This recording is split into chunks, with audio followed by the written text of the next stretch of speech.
Question 6 is on lines again, what we've been doing in class, and we're going from 1 minus 3 to 3 minus 2. We're going from 1 to 3. So along here, we're going 2 along.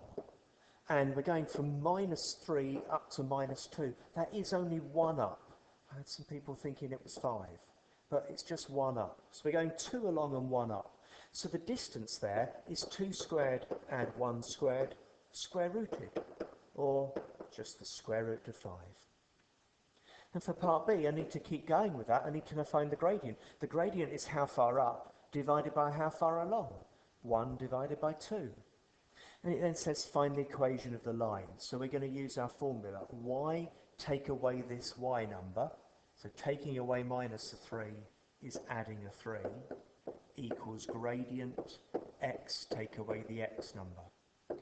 We gave all the marks for that, but you could have actually tidied it up if you wanted to, and taken away 3 from both sides, and taking away 3 and a half. 3 and a half is 7 over 2.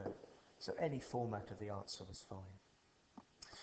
But continuing to the last bit to find out the perpendicular bisector.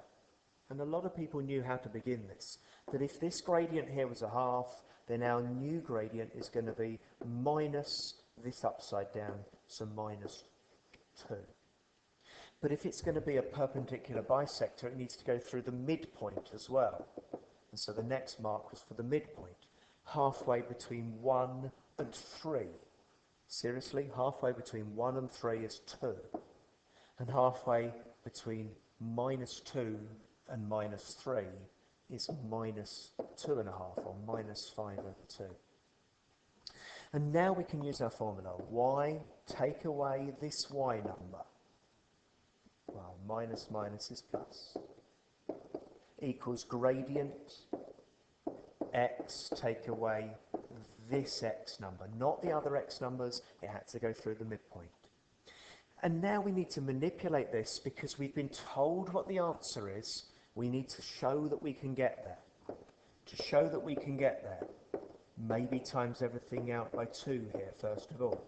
It's a plus 4 there. Then notice that this is a divide by 2 here. Let's times absolutely everything by 2. And now we're very, very close. Here's the 2y. Add the 4x's to both sides. Here's a plus 5. Take away the 8 from both sides. Gives us minus 3 equals 0. And we've shown that we get